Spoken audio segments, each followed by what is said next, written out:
In today's video, we have a variety of NHL news updates, including some big news out of New Jersey concerning veteran goaltender Cory Schneider. Plus, we also have some NHL trade rumors to discuss involving the New Jersey Devils, as well as the Edmonton Oilers and Calgary Flames. And we have some other news concerning the Vegas Golden Knights and Montreal Canadiens. We'll get into all the latest news coming up next.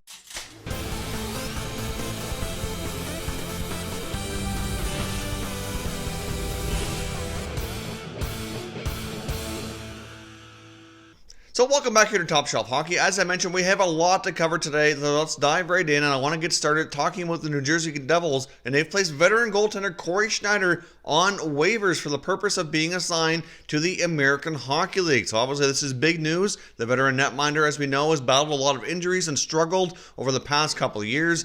He still has a lot of time left on his contract. He has the remainder of this year and 2 more years, making $6 million per year, which certainly puts the Devils in an awkward spot when it comes to how much they're spending on goaltending. Of course, it looks like the Devils are going to be leaning towards Mackenzie Blackwood to be the starter that he basically has been for some time, and even though he started slow, his improved play lately certainly gives him a little bit more confidence having him in that more of a full-time role. Of course, they also went out and got an insurance policy a little while back when they acquired Louis Domingue from the Tampa Bay Lightning. He's played a handful of games for their American Hockey League affiliate and has had some really good numbers down there.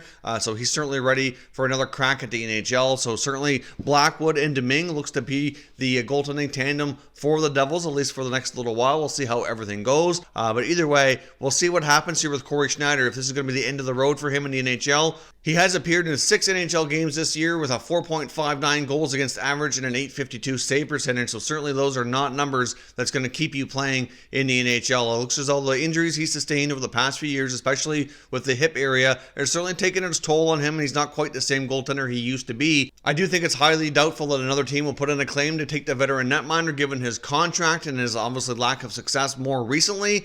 So more than likely he does clear. We'll find out for sure tomorrow at noon Eastern time, and then if that's the case, he will be assigned to the Devils American Hockey League affiliate.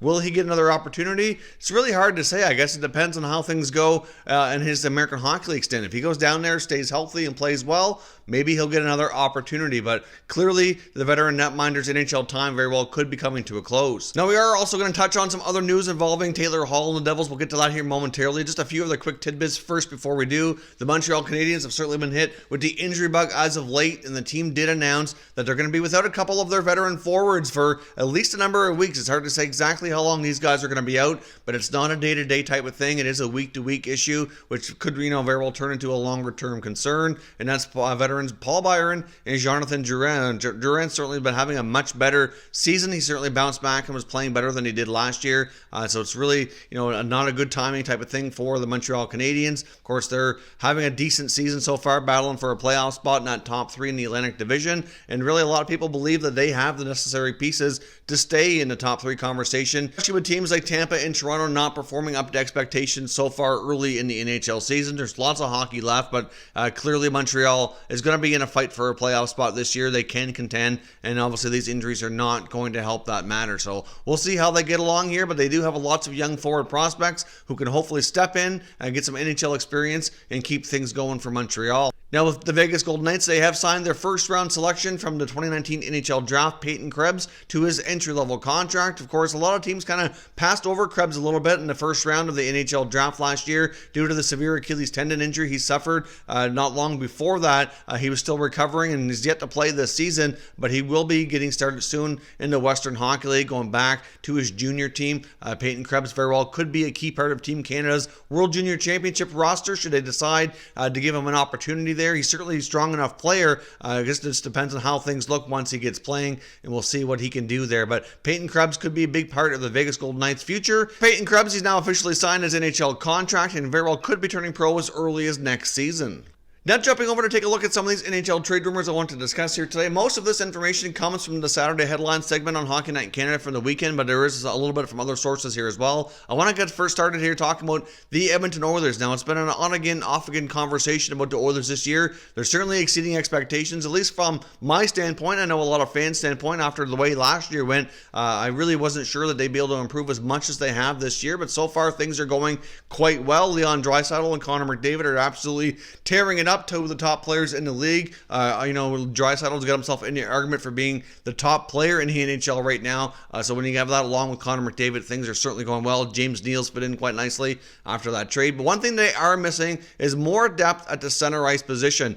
Clearly with Draisaitl playing the wing with McDavid, it leaves Ryan Nugent-Hopkins being number 2, and he's certainly a capable number 2 guy. But beyond that, they're kind of weak in that position, and they really want to build up some depth between the number 3, number 4 center spots. They did sign Riley Sheahan as a third-line center type of option for a bottom 6 role. Of course, he's quite familiar with GM Ken Holland from their days in the Detroit organization, and Sheahan certainly has his strengths. He's really good on faceoffs, and he's a pretty decent defensive center, but they would like to have somebody in that slot with a little bit more offensive output. There was some rumored talk about a potential trade with the New York Rangers not long ago where they were inquiring about Elias Anderson. Of course, Anderson really hasn't been given a ton of opportunity with the Rangers. I know a lot of the scouting reports indicate that he's not really living up to expectations right now. He's looking to be probably at best a bottom 6 center iceman, but there has been some scouting reports indicating that even from an effort level, certain things are just not quite where they need to be as of yet. Where he hadn't been getting a lot of opportunity in New York with the Oilers potentially looking to move Jesse Puljujarvi, certainly was some conversations apparently that were had on a potential swap of young forwards there, but of course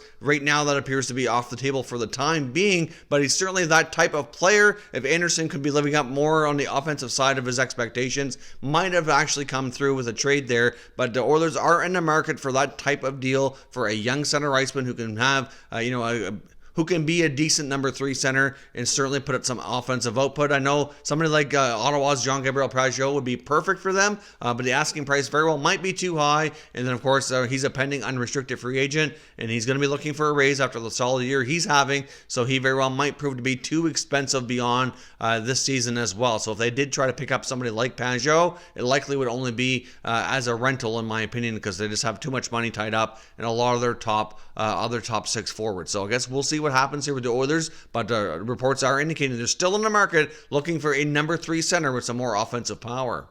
Now, speaking of Alberta teams looking for a shakeup here, the Calgary Flames certainly fall into that category. They're not quite living up to expectations so far either. Of course, they had a really solid year last year, finishing number 1 in the Pacific Division and going on to the playoffs, unfortunately losing in the first round. But many expected the Flames to carry on where they left off last year and hopefully make a deeper playoff run for the coming season. And that very well could still happen, but the Flames are not nearly as consistent as they need to be. They're currently on a bit of a losing skid. We saw a 3-0 loss a few days ago to the Arizona Coyotes. A bit of a line brawl happened in that game. Seems as though there is some tension and frustration boiling over. We heard comments from forward Matthew Tkachuk kind of calling out the team, saying that they need to be better all around, need a better effort from everybody, and certainly that is no word of a lie. So the Calgary Flames, mentioned by Elliot Friedman in the Saturday headline segment, because of all the losing and frustration and inconsistencies, feels like Brad Treliving likely will be looking to make some kind of move to kind of shake things up. Now, I wouldn't expect anything too significant in Calgary. Obviously, some of their top guys like Monahan and Gaudreau are still producing at a pretty decent rate, but they've had their struggles as well. Certainly goaltending hasn't been too bad. David Riddick's clearly the starter. They've had their issues on the blue line. Of course, TJ Brody being out for an extended time, or potentially extended time, at least at this point, could prove costly too. So there's certainly been lots of talk about a shakeup on the blue line, which they really haven't been able to do because of injuries.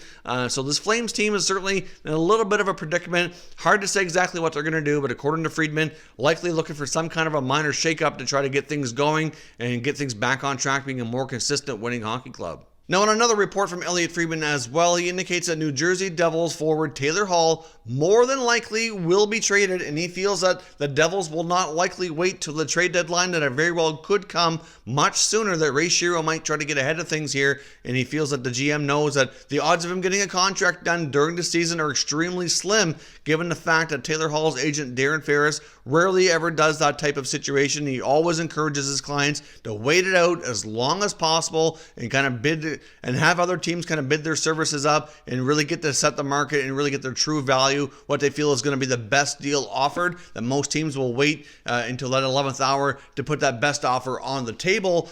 So clearly, if Taylor Hall follows suit on that like we've seen his other clients do, then the odds of New Jersey getting him signed during the year are extremely slim. Of course, during free agency, could he go back to New Jersey? It's always a possibility, but the fact of the matter is Taylor Hall's made it perfectly clear that the biggest thing that's going to determine his decision on where he's going to end up is he wants to have a solid, consistent chance at being a playoff contender and having a shot to win each and every year. New Jersey's proven to be inconsistent the last few years. A couple years back, they surprised the NHL with a rapid improvement, made the playoffs. Things were looking like they were well on track. Of course, Taylor Hall himself became the league's MVP. He was a big part of that resurgence. Of course, they added youngsters like Nico Hischier in the draft. Of course, they got Jack Hughes this past year as well. Number 1 overall. They've had the number 1 pick now a couple times. They made lots of other moves this offseason, including PK Subban as well, Nikita Gusev. And so far, things are just not really working out. The team continues to struggle and be near the bottom of the standings. As I mentioned earlier in the video, veteran goalie Cory Schneider's on waivers. There's just a lot of uncertainty in New Jersey. So personally, I do think it's quite unlikely that we're going to see Taylor Hall remain in New Jersey on a long-term contract. So where could he end up? That's the big question.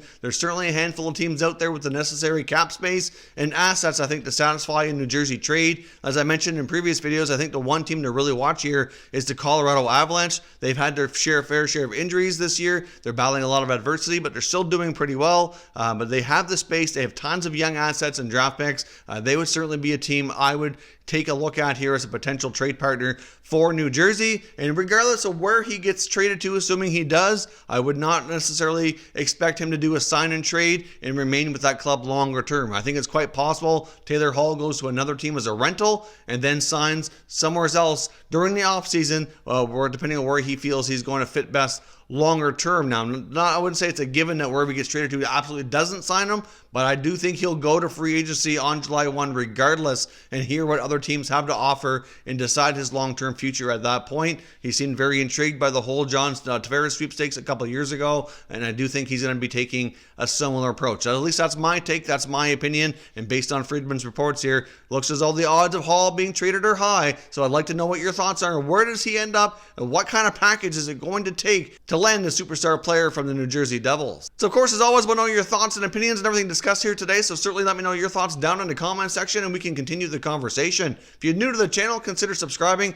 and turning on your notifications so you don't miss any future content, and give this video a thumbs up if you enjoyed it as well. I'd appreciate it if you did. As always, thank you for watching, and I will catch you next time.